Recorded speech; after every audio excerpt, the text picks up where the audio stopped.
Guess what I got asked? Yep, the classic "what's the deal with this idiom?" For God's sake. I will explain it, and you've got it covered today. Let me tell you a story. Imagine you're at a restaurant, and your friend asks for salt. You pass them the salt, but the pepper shaker falls over.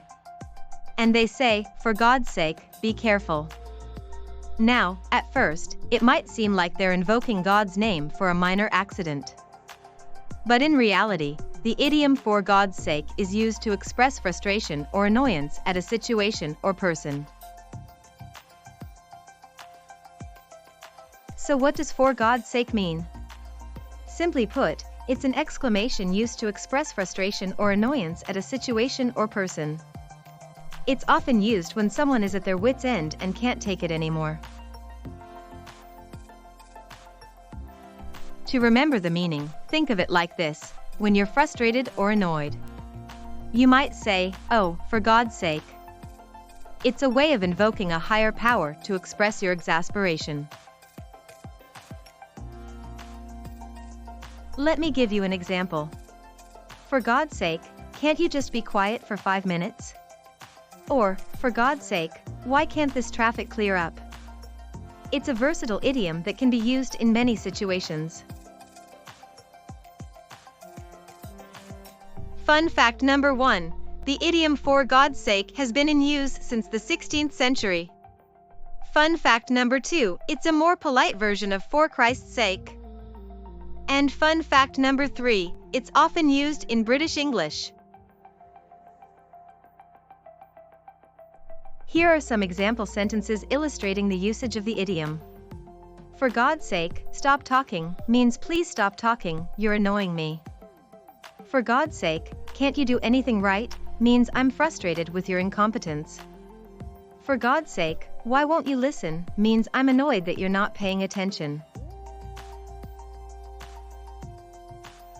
"For God's sake, be quiet" can be rephrased as "please be quiet, you're annoying me." It can also be rephrased as "I need you to be quiet right now." Let me tell you a story.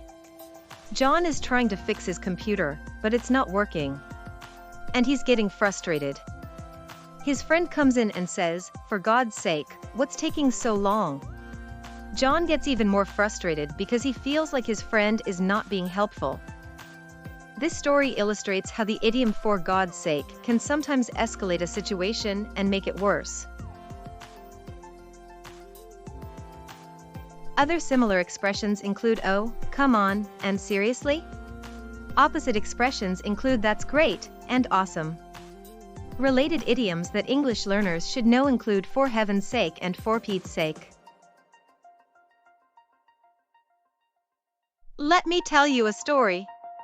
Mary is trying to teach her son to be more patient. She says, "For heaven's sake, just wait a little longer." This story illustrates how the idiom "for heaven's sake" can be used in a similar way to "for God's sake." Quiz time. Which of the following is a correct example sentence using the idiom "for God's sake"? A. For God's sake, I love pizza. B. For God's sake, can't you just be quiet? C. For God's sake, the sky is blue. The correct answer is B.